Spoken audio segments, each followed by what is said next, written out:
What's up, creeps? I'm Exorcist. And I'm Boo. And we are Scurred.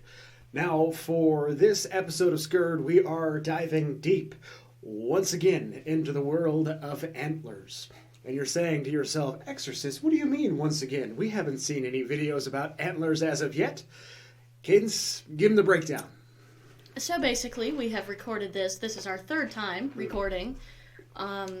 We tried to take shortcuts, and it didn't go so well, and nothing saved the first two times. So we're back at it again after a small break because we didn't feel like doing it anymore that night. We wore ourselves out, you know.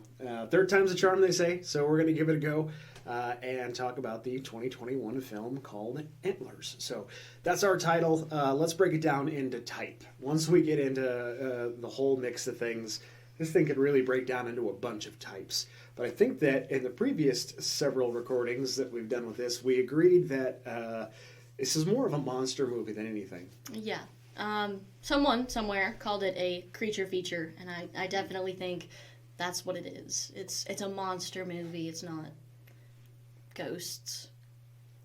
Yeah, and it's, with a title like Antlers, and if you've seen any of the previews, anything like that, you can kind of put together that it's obviously some kind of animal, beast, folklore of such. But let's talk about what this thing is. In the previous video, I was really stuck on the term Winnebago, but it's not. It's, what is it, a Wendigo? A Wendigo? Yeah. Wendigo. Windingo. Man, I just can't get this right. It's a Wendigo, which is, what the heck is a Wendigo? Basically, a Wendigo is a creature in native folklore that is like a cannibalistic spirit. It jumps from host to host. It's not good. Okay. Likes to eat people. Doesn't do too well when it's hungry, like the rest of us. Can't fault it for that. And so, yeah, one thing we'll probably talk about it more as we get into some of the ratings and the overall, how we feel about the movie. But they really did a good job with the folklore of this movie. And we'll dive deeper into that. But I think that's one thing that you and I really agree on in regards to Antlers. Yeah, I completely agree. I think they did a phenomenal job with the folklore. And if you were to ask anybody who knows anything about native folklore, this creature would definitely come up, and it would probably be portrayed in a very similar manner. Yeah, there's a lot of drawings out there and a lot of different, renderings of what this thing looks like, and Antlers did a pretty good job.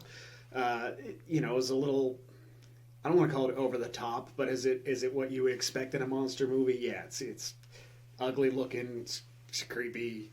It's not something you want to take on a date. No, I wouldn't want to go out with it, that's for sure. So, yeah, that's kind of our off-tangent why we think it's more of a monster movie / creature feature, as Boo called it. Let's get into the overall plot. Walk us through it. We're in Antlers. Where does this whole thing take place? So the movie takes place in a small town in Oregon when Frank Weaver, one of the main characters, he runs a meth lab out of this abandoned mine, which... It's creepy. Yeah, it's definitely an eerie way to start a movie. And, he has his 7-year-old son, Aiden, with him, who is not the main protagonist, but definitely is a big part. So, his little 7-year-old son's waiting outside of his old abandoned mine meth lab, and they're attacked by a creature. And further into the movie, the dad's like, I'm sick. Do not let me out of this room. Keep this door locked at all times and do not let me out. Yeah, and that's where Lucas comes into play. And Lucas is the oldest son of Frank Weaver. And, Frank basically comes to his son and does just that. He's like, hey, I'm really sick. I'm going in this room. Do not open the door. No matter what. But it's only a short time later before Lucas has to bang on the door and he's like, Dad, Aiden's really sick. And that's where one of the first and best jump scares, in my opinion, comes in. Yeah.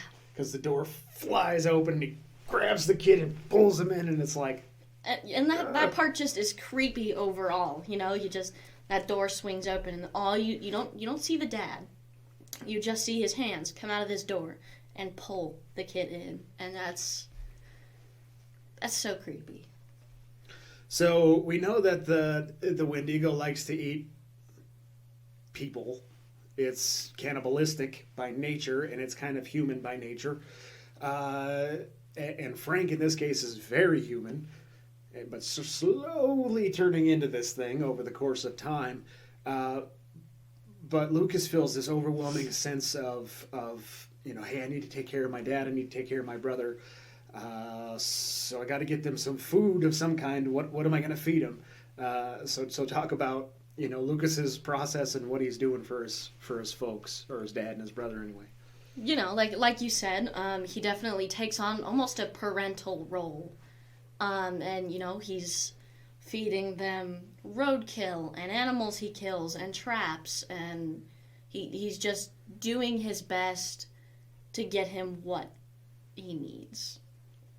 Yeah, it's pretty gross. You put yourself as Lucas, and you're this young boy, and you're having to do these like horrible things. It's right. I mean, picking up dead animals or playing with dead animals or killing animals is serial killer nature as a child. So it's definitely hard to see that be a necessity for him. So let's break it down, because this it's like onions, and like onions and ogres, it has layers.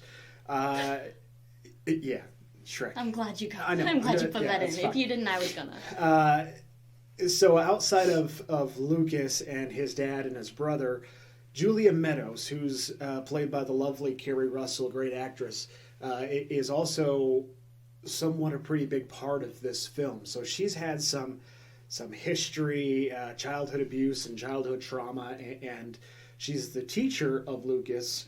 And as Lucas is in class, she starts noticing some weird behavior, and it's something that she recognizes. So tell us a little bit about that.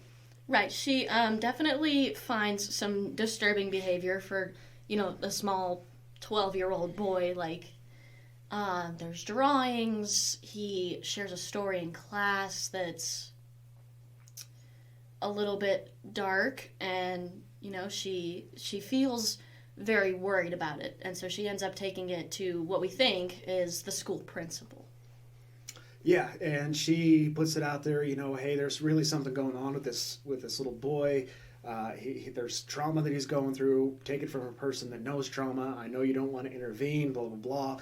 Eventually, the principal comes around, and she goes to visit the house. Right. I think one of the key parts in that, though, is, the principal looks at this teacher and she says, we have no right to say if he's suffering through abuse, neglect.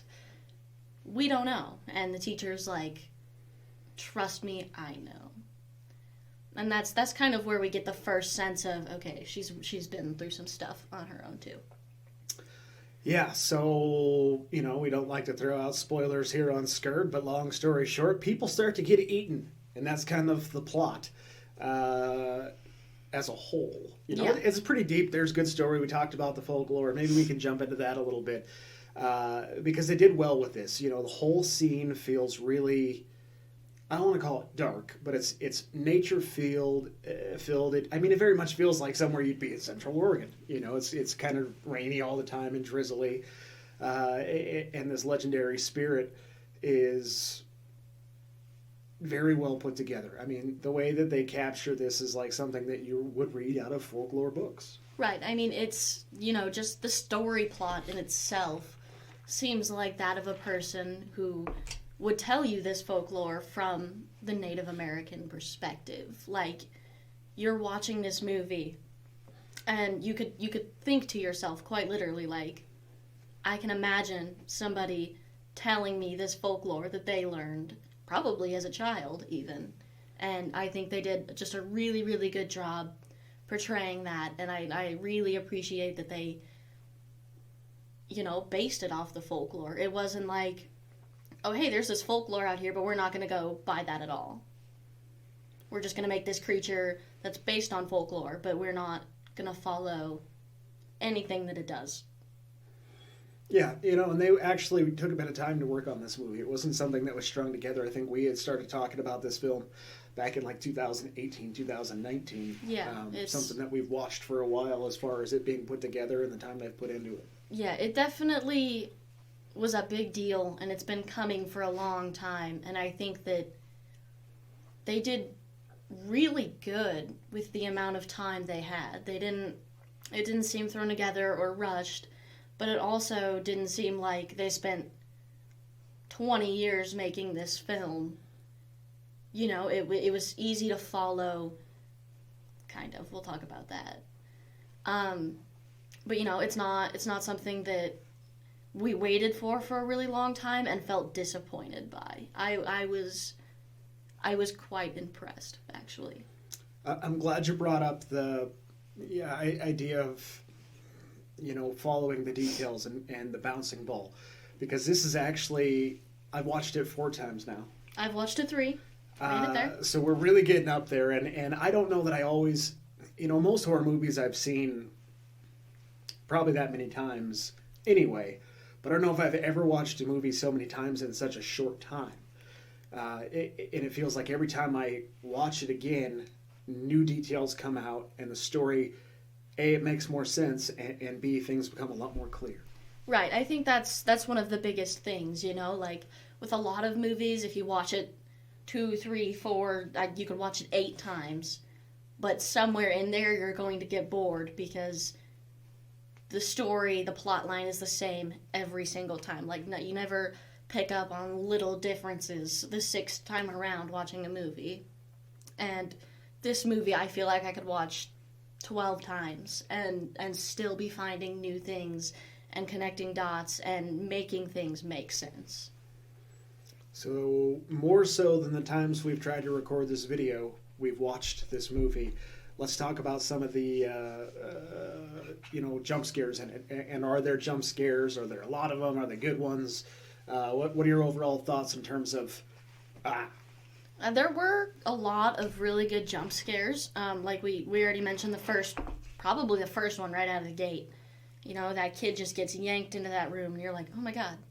But I also think that they did a really, really good job with jump scares. And I we don't do spoilers, so I won't go too far into them. But it's almost like, they'd build up that suspense. Jaws were dun dun, and it gets faster and faster, and you know exactly when it's going to hit. But they would build up that suspense, and then nothing would happen. And you'd feel slightly disappointed, even. And then it would hit. And you're like, oh my gosh. I think they did a really, really good job on that, because it's not like most jump scares where you know it's coming. Yeah, it's it seems not subtle, but all of a sudden it's subtle, and you really don't know what to do with yourself. And that's why it can kind of get you, even the second or third time you watch it, the jump scares are still relevant, because you're like, oh yeah, I know what's about to happen. But it just waits, and all of a sudden it's there again, you're like, ah! Yeah, I think I've jumped the good jump scares, I've jumped every single time I've watched the movie. Yeah. So it's, it's a buddy film. Sit on the couch with somebody you can snuggle up with and, squeeze their leg or whatever you do, unless you're a creep like us. And like to watch this kind of thing by yourself. By yourself in your room alone. Yeah. Pretty good overall, though, as far as scares. Let's talk about ending approval. This one is always tricky. Without spoiling things, but one thing that I really liked about this movie, in comparison to other monster movies, is usually monster movies have this trend of like, you don't see the monster, you don't see the monster, you don't see the monster, and then when you finally see the monster, you're like, it's the stupidest thing I've ever seen. Right. I've seen quite a few movies, actually, like even just ones on Netflix, and I know you've seen them, where we think it's this big scary monster, and they're like, this big. Little trolls carrying you. Yeah, I mean, it's silly. This movie didn't do that. This movie, you got a progressive monster, which is cool. I mean, you can see it getting progressively worse, and by the time you get to it, at the end, you're like, okay, that's not something my mind fathoms as something real that I would see. Right. But you're not getting that letdown of, that thing's just stupid looking. Yeah, I mean, it's not like... I don't want to say Gremlins aren't terrifying, but, you don't walk out of this movie thinking, okay, well, I just saw something from a movie I watched as a child. You're never going to be scared of gremlins, really. Yeah, so, when we talk about ending approval, the monster factor of it was good for me. The actual ending, again, which we won't tell you too much about, leaves it pretty wide open for a sequel, but I wasn't super happy with it. Right, I feel like the way the movie ended, there could be more, but ultimately, I'm not really expecting a second one because you know exactly what's going to happen in the next one. So unless they could find some way to like switch it up and make it different, I don't see there being a second one just because of the way it ended. I mean, it really came full circle, and that's kind of hard for me to cope with because I'd like to see a second, but at the same time, is it likely just based off of the ending? Maybe, but I feel like there's just not much more they could do. Yeah. It's very open-ended, so it's possible there could be a sequel, but at the same time, it's so predictable that there might not be. Right. I mean, it really just does come full circle. By the end of the movie, you're like, oh, good. That's great. Okay. Let's go to the overall Scurred scale. If we drop it down to a 1, this is rainbow bright ponies and puppy tongues. If we bring it all the way up to 10, this is I just peed myself and called my mumsy. What are you going to give it? I think overall I'd probably give it 6, 6.5. There was a lot of suspense. Like, I think the entire time you're watching the movie, you're like, what next? What's going to happen? Like, is something going to happen here? And there's a lot of good jump scares, and I think I gave them extra points because it was just portrayed so well. Yeah, and I'm right there with you. Is it overall really scurry? I don't think I would call it really scurry.